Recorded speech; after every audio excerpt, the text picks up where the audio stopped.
I'm sure that many of you have discussed politics and world affairs with your father, grandfather, and uncle, and then use your newly gained arguments and facts to look cool and intellectual among your friends.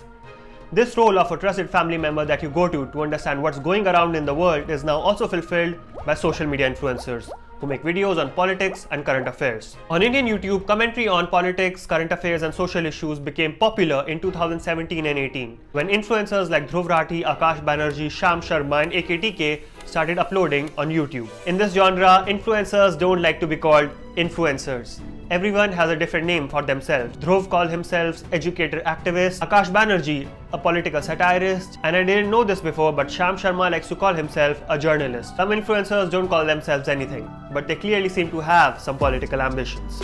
आज इस मंच से मैं जो कुछ भी बोलूंगा बहुत ही जिम्मेदारी के साथ बोलूंगा और बहुत Prediction: I think that vlogger Flying Beast also has some political ambitions, and in the future you will see him in social activism and politics. Okay, so now all of this is getting really confusing. So for the sake of simplicity, let's call all of these influencers as political influencers, because all of them talk about politics to some extent. And let's further divide them into left and right influencers based on their general stance towards the current government. Left influencers are those who usually speak against the government, and right in favor. In the beginning, the left influencers such as Dhruv Rathee and Akash Banerjee gained prominence because their content was fresh on YouTube and a breath of fresh air from TV news. Furthermore, the unity among left influencers was also very strong.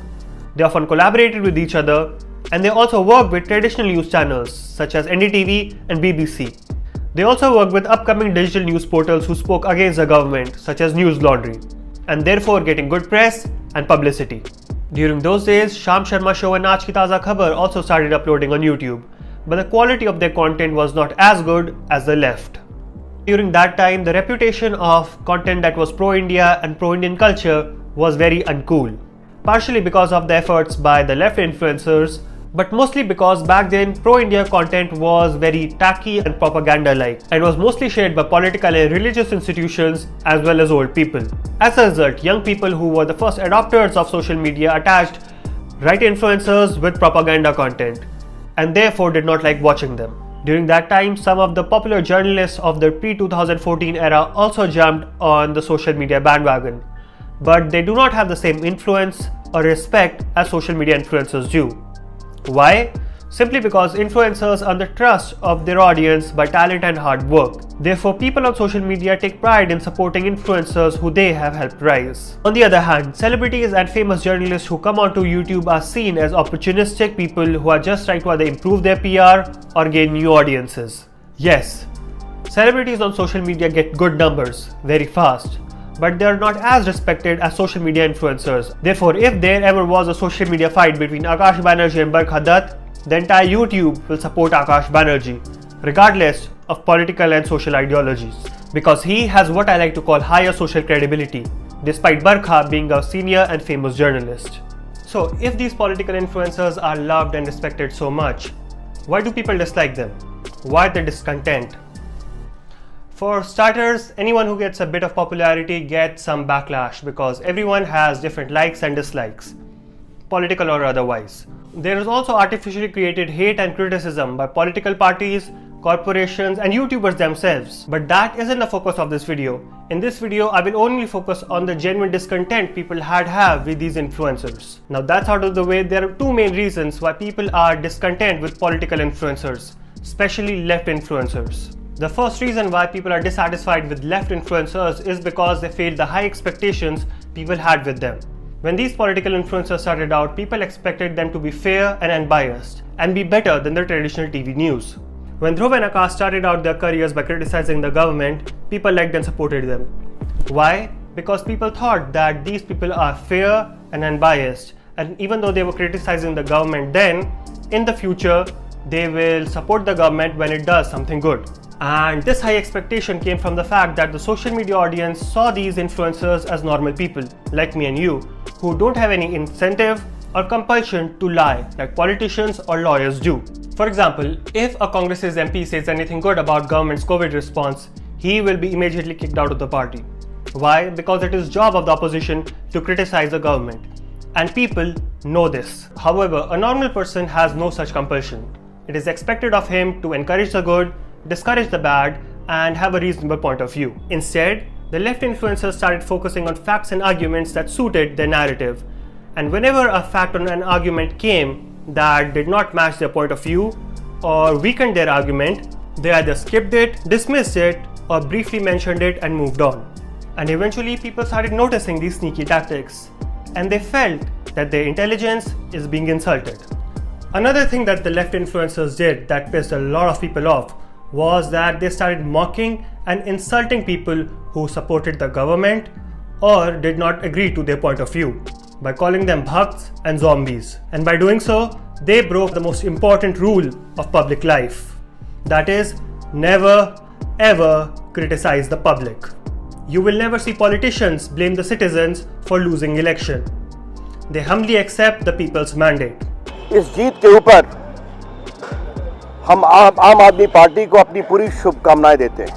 हम दिल्ली की जनता के इस मत का आदर करते हैं और उसका सम्मान करते हैं। हमारी बहुत ही जबरदस्त हार भी हुई है।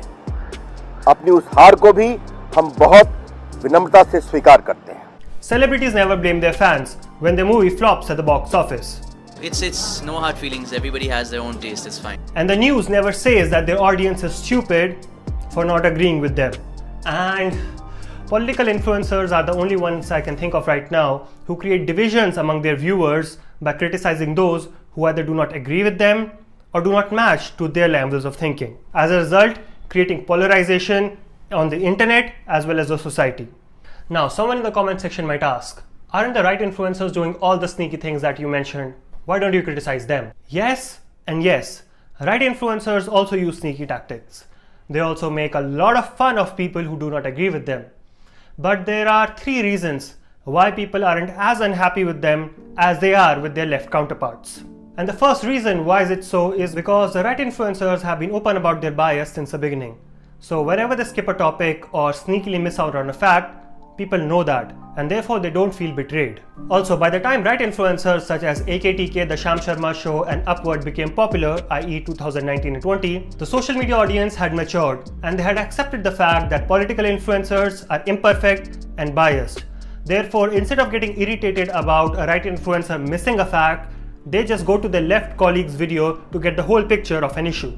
Another thing that the right influencers have learned from the mistakes of their left colleagues is that whenever they are wrong or an argument or fact is not in their favor, they admit it. They admit the other side is right and it is how it should be. कुंभ के अंदर भीड़ कम होनी चाहिए, कतई जायज मांग है और सरकार को भी इस पर कदम उठाने चाहिए कि किस प्रकार से भीड़ जो है उसको कम करे और नियंत्रित करे और सारी चीज़ों को रेगुलेशन की तरह फॉलो करवा पाए। ये सरकार की जिम्मेदारी बनती है और सरकार जो है इस समय इस काम में फेलियर साबित होती जा रही है, ये स्पष्ट रूप से दिख भी रहा है। And needless to say, many of the people who watch right influencers are those who got disgruntled by left influencers.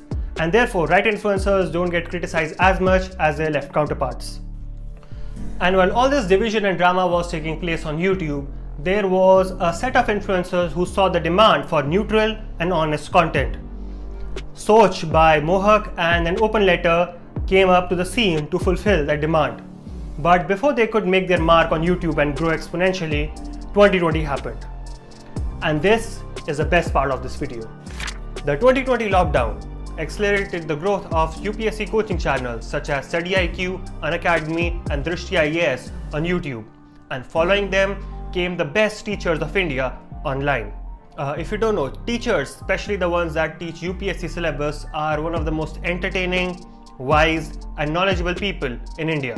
They are so good that they can hold your attention for 2 hours straight while talking about something as boring as early modern history. And without a doubt, teachers are the original influencers. These teachers and coaching centers cover all the topics political influencers do and more. And they teach all of this in a fun and entertaining manner. As a result, many people who are not interested in government jobs at all watch these channels. And the only thing that these teachers don't talk about is politics, religion and conspiracy theories, because all of them are out of UPSC syllabus. And these teachers also don't seem to have an agenda, except for the fact that they really want their viewers to get their dream government job. आपकी loyalty आपके exam के लिए होनी चाहिए। हमसे आप loyalty रख के क्या निकाल लेंगे बताइए। And the style of their videos is also very innovative. You can either watch them normally, listen to them like a podcast, or read them. They provide PDF slides of their entire video on their Telegram channel so that students can refer to them after watching the video. And let me tell you, if there ever was a debate between a subscriber of Study IQ and a subscriber of all the political influencers, you bet the Study IQ subscriber will win. Today, online teachers are those trusted family members that you go to understand what's going around in the world. Thank you ladies and gentlemen for coming over to my vlog. If you want to stick around, press the subscribe button and I'll see you soon.